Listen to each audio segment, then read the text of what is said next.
भो बालकाः अद्य वयं संस्कृतभाषायां महत्वपूर्णप्रकरणं पठामि। उपसर्गा। प्यारे विद्यार्थियों, मैं आज आपको संस्कृत भाषा का बहुत ही इम्पोर्टेंट टॉपिक है उपसर्ग। उपसर्ग क्या होते हैं, उपसर्ग कितने प्रकार के होते हैं, इसके बारे में मैं आपको अपने YouTube चैनल शहर हैप्पीनेस संस्कृत एजुकेशन में आपको बताऊंगा।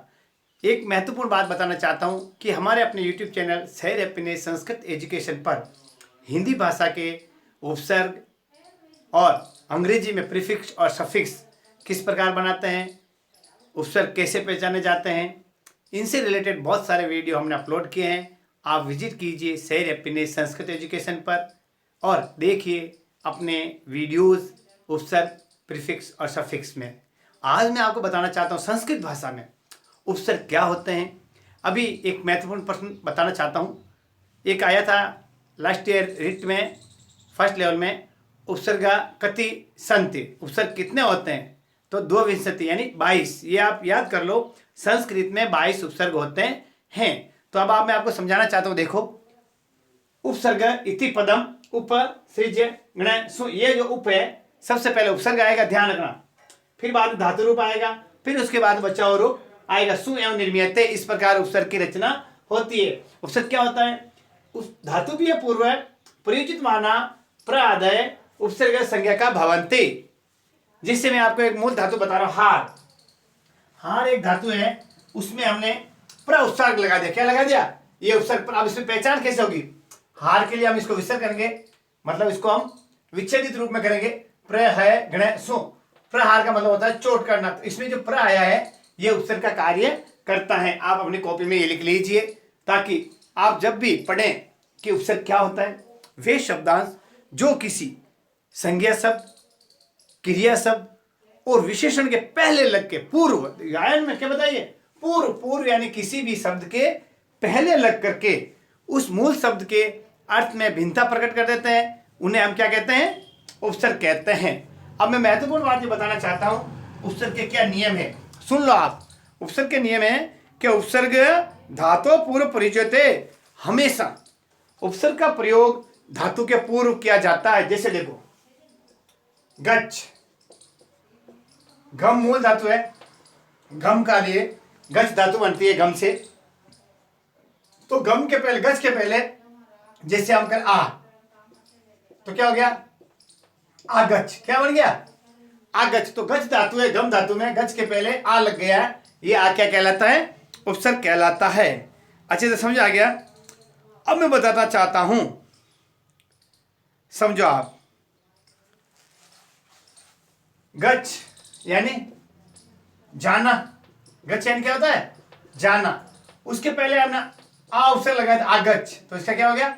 आना। यानी कभी कभी उपसर्ग लगाने से धातु का विपरीत रूप बन जाता है, विलोम शब्द। जैसे देखो, अब आपको जैसे समझ आ गया होगा, गच्छ यानी जाना, आगच्छ यानी आना है। कभी कभी ये विलोम शब्द भी बन जाते हैं।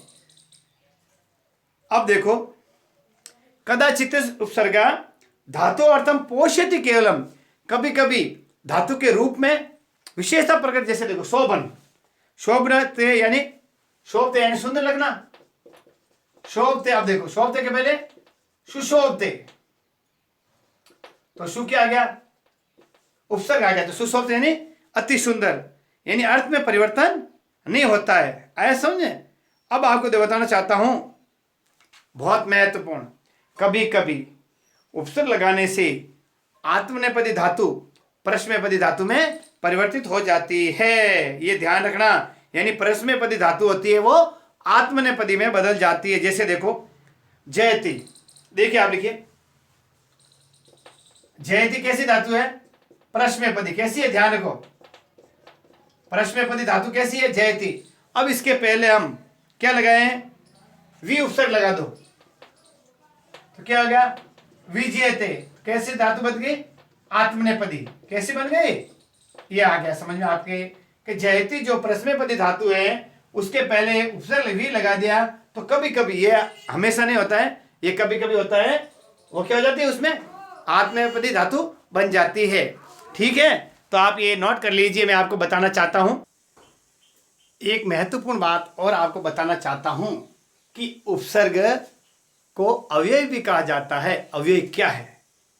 अव्यय वे शब्द जिस पर किसी भी लिंग वचन का प्रभाव नहीं पड़ता, यानी चाहे स्त्रीलिंग हो चाहे पुल्लिंग हो, दोनों के साथ वही उपसर्ग एक समान कार्य करता है। समझ गए आप? अव्यय क्या है? इनसे रिलेटेड हमने बहुत अच्छा वीडियो हमारे अपने YouTube चैनल शहर हैप्पीनेस संस्कृत पर अपलोड किया है। आप विजिट कीजिए। अव्यय क्या होते हैं, अव्यय कितने प्रकार के होते हैं, अव्यय कौन कौन से हैं, उदाहरण सहित आपको समझाया गया है। तो ये पूछा जा सकता है अव्यय उदाहरण अस्ति, तो यदि आपके ऑप्शन उपसर्ग आ जाए तो उपसर्ग भी एक अव्यय का हिस्सा है।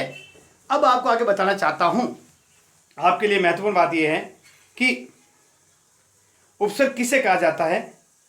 वे शब्द या शब्दांश जो किसी धातु से पूर्व या विशेषण शब्द से पूर्व लगाए जाते हैं उन्हें उपसर्ग कहते हैं। अब मैं आपको बताना चाहता हूं, उपसर्ग लगाने से धातु के मूल अर्थ का प्रकाशन और परिवर्तित रूप हो जाता है। आया समझें? यानी मैं बताना चाहता हूं, उपसर्ग के द्वारा धातु का अर्थ भला दूसरे रूप में दूसरी ओर ले जाते। जैसे देखो प्रहार, देखो आपको हिंदी में बताना चाहता हूं, हार एक मैंने बताया था, ये हार लिख लिया आपने सब। अब आगे देखिए आप, जो मैंने आपको बताया था हार, क्या बताया था? हार। देखो हार में समझिए आप, हार एक शब्द है, इसके पहले आ लगाओ, क्या हो गया? आहार। प्र लगाओ प्रहार, वी लगाओ विहार, स लगाओ शहार। तो ये जो मैंने इतने आपको शब्द बताए हैं, इन शब्दों के अर्थ और भिन्न भिन्न रूप में हो जाते हैं। अब आपको मैं बताना चाहता हूं कि संस्कृत में उपसर्ग 22 होते हैं। लिखिए आप, संस्कृते, लिखिए आप, संस्कृते कति उपसर्गा सन्ति?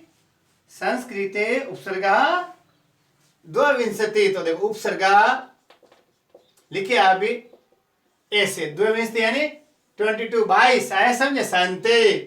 ये आपको एक नंबर पक्का हो गया है कि संस्कृत में कितने उपसर्ग होते हैं? 22 उपसर्ग होते हैं। अब मैं आपको 22 उपसर्ग लिखवा रहा हूं और आगे फिर इसके बाद में उन हर उपसर्ग का उदाहरण और उपसर्ग को किस प्रकार हम विस्तृत रूप करते हैं, उपसर्ग का जिसे विच्छेद कहा जाता है, उपसर्ग का विच्छेद किस प्रकार किया जाता है, जिसमें उपसर्ग शब्द और धातु शब्द को किस प्रकार पृथक किया जाता है, वो भी आपको सिखाऊंगा। अब आप पहले लिखिए मेरे साथ में, एक एक उपसर्ग लिखिए। देखो 22 पूरे लिखा, लिखो प्र, ये पहला उपसर्ग, उसके बाद में लिखिए प्रा, लिखिए अप, प्र, प्रा, अप, ये सब लिखते रहिए आप मेरे बीच बीच आराम से, आप भी मेरे साथ साथ लिखिए, ठीक है? अब आगे लिखिए, नंबर लगा देता हूं आपके, 1 प्र, 2 प्रा, 3 अप, 4 नंबर में लिखिए आप सम, 5 नंबर में लिखिए अनु, 6 नंबर में लिखिए आप और 7वां लिखिए निस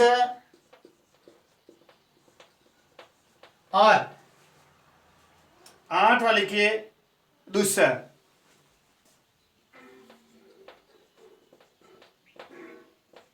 ठीक है 8। अब आगे लिखिए 9वां दूर, 10वां लिखिए वी, 11वां आ, उसके बाद में 12वां लिखिए नी,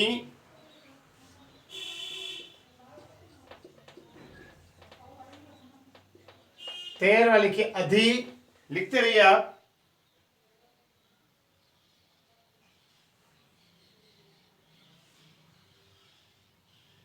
ठीक है? और 14वां लिखिए निर,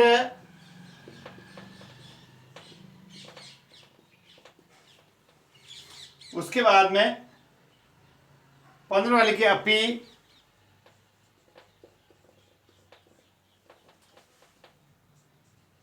16वां अति,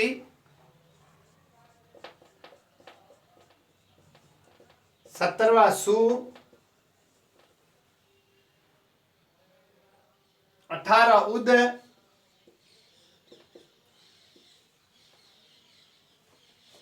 19 अभी,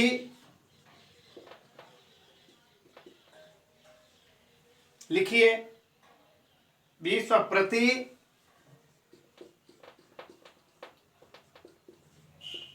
21वां परी और 22वां रुपए। ठीक है ना। इस तरह आपको ये महत्वपूर्ण है जो मैंने आपको लिखवाया। ठीक है ना।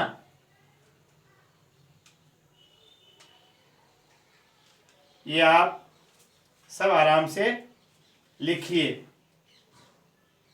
तो लास्ट वाला 22वां लिखिए ऊपर। ठीक है। ये मैंने आपको 22 उपसर्ग लिखाए हैं। देखिए आप, मैंने क्या लिखा है आप भी देखिए। प्र प्रा अप सम अनु आव निश दुस दुर वी आ नी आदि निर अपि अति सु उद अभि प्रति परि उप। ये जो मैंने बताया है, आया समझे, ये था। अब जिसे मैं आपको बताना चाहता हूं, अब महत्वपूर्ण बात है इसमें, बहुत इंपॉर्टेंट एक तो प्र वाला, एक सम वाला, एक निश, दुस, नीर। ये जो बता रहा हूं ध्यान रखना आप। एक दूर, ये बहुत ही इंपॉर्टेंट उपसर्ग है। इनके बारे में मैं आपको विस्तृत अध्ययन करवाऊंगा कि कैसे इनकी उपसर्ग की पहचान की जाए, और किसी धातु के साथ उपसर्ग है तो उसको हम किस प्रकार पहचानेंगे कि ये कौन सा उपसर्ग इस धातु में लगा है। और उपसर्ग सहित यदि धातु रूप है तो उसमें हमको धातु और उपसर्ग किस प्रकार अलग किए जाते हैं, ये मैं भी आपको बताऊंगा। सबसे पहले मैं बताना चाहता हूं प्र। लिखिए आप, देखो यह एक सारणी बना लीजिए, आपके काम आएगी। उपसर्ग और धातु। देखो प्र उपसर्ग से देखो आए समझे। देखो आप, मैं बताना चाहता हूं, लिखिए आप प्र के लिए बहुत ही महत्वपूर्ण है।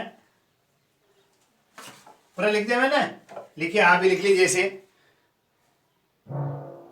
और है धातु है, क्या है धातु है, तो उसमें शब्द कैसे बनेगा, उपसर्ग युक्त शब्द। देखो आप ऐसे बना लिए, उपसर्ग युक्त शब्द,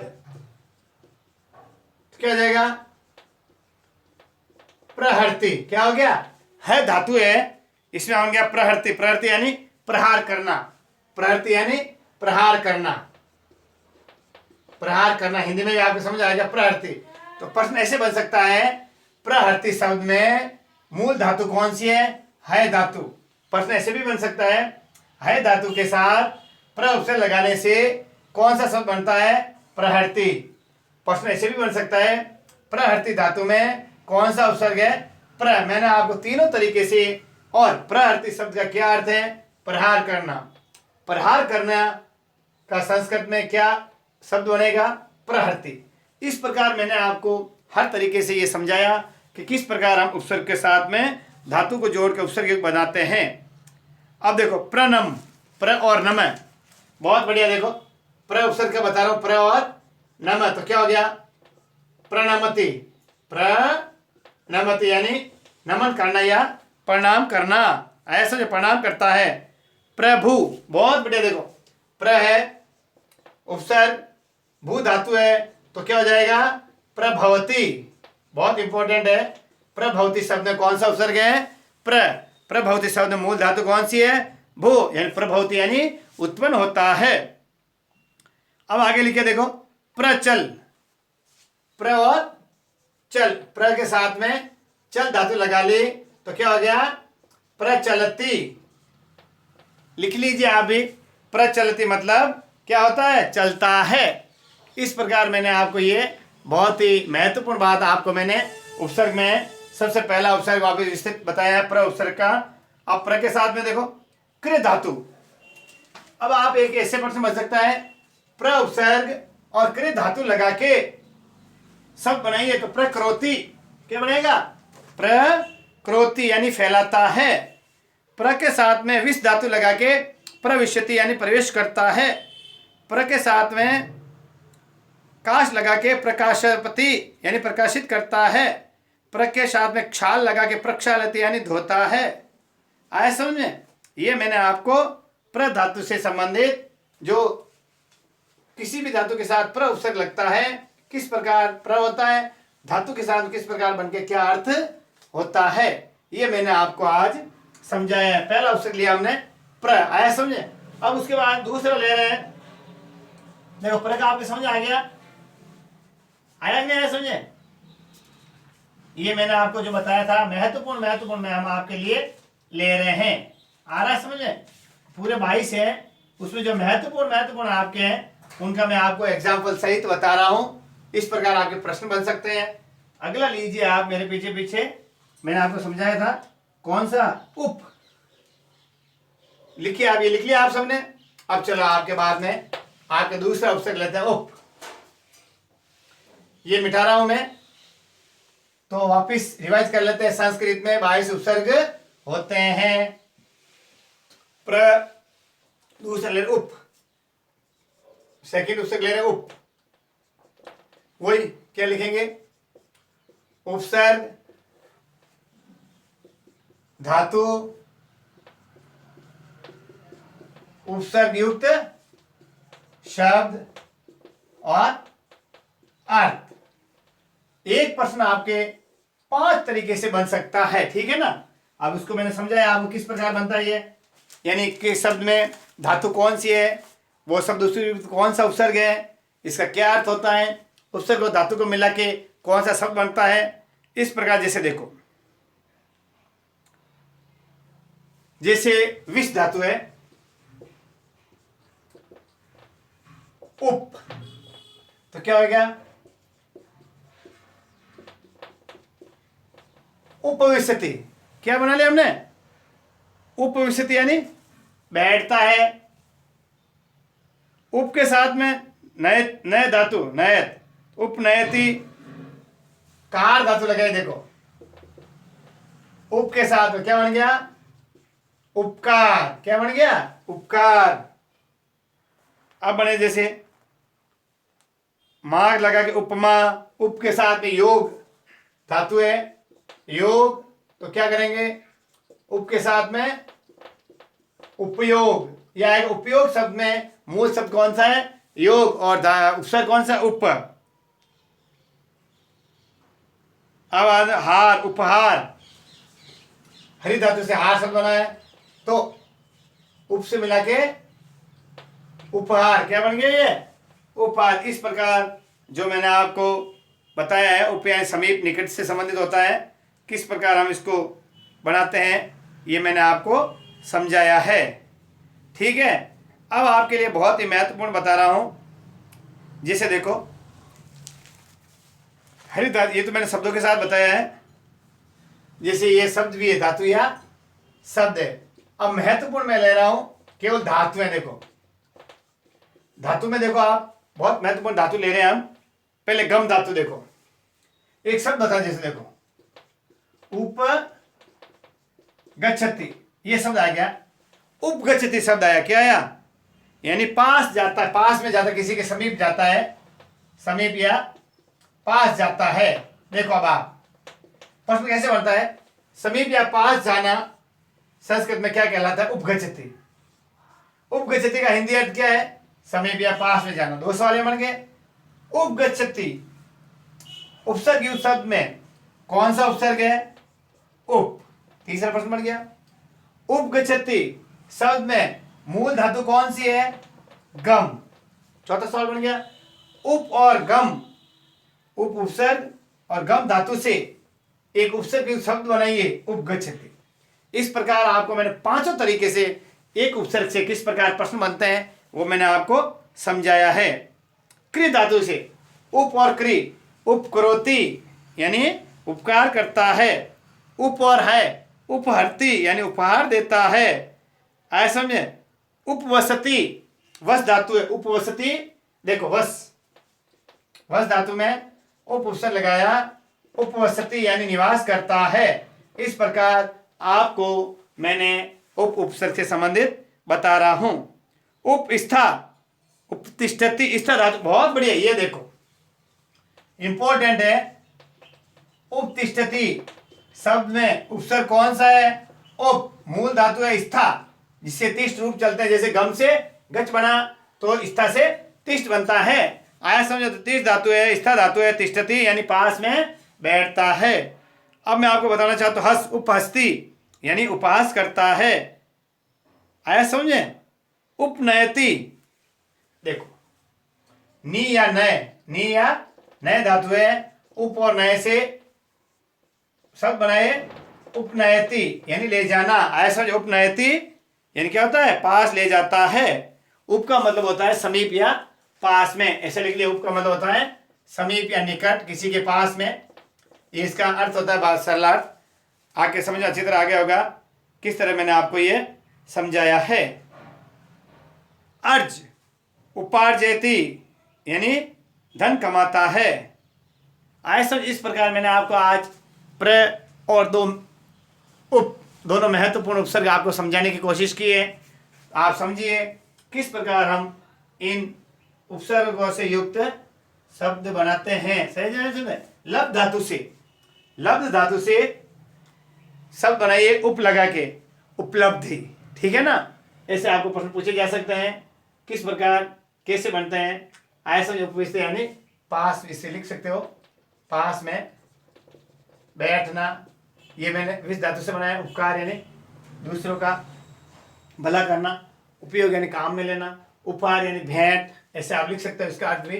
उपहार यानी भेंट, उपयोग यानी काम में लेना, और उपकार यानी दूसरों का भला करना। ठीक है ना? इस तरीके से जो आज हमने उपसर्ग का पढ़ा, बहुत ही महत्वपूर्ण टॉपिक है। आपके हर विद्यालय शिक्षा हो, चाहे कोई प्रतियोगी परीक्षा हो, हर परीक्षा में उपसर्ग से संबंधित 1-2 प्रश्न जरूर पूछे जा सकते हैं। कल आगे आने वाले वीडियोस में हम आपको और अन्य महत्वपूर्ण जो उपसर्ग बच गए हैं उनके बारे में आपको तैयारी कराएंगे। तो आप सभी अपना YouTube चैनल शहर अपने संस्कृत एजुकेशन देखते रहिए, पढ़ते रहिए। नमस्कार।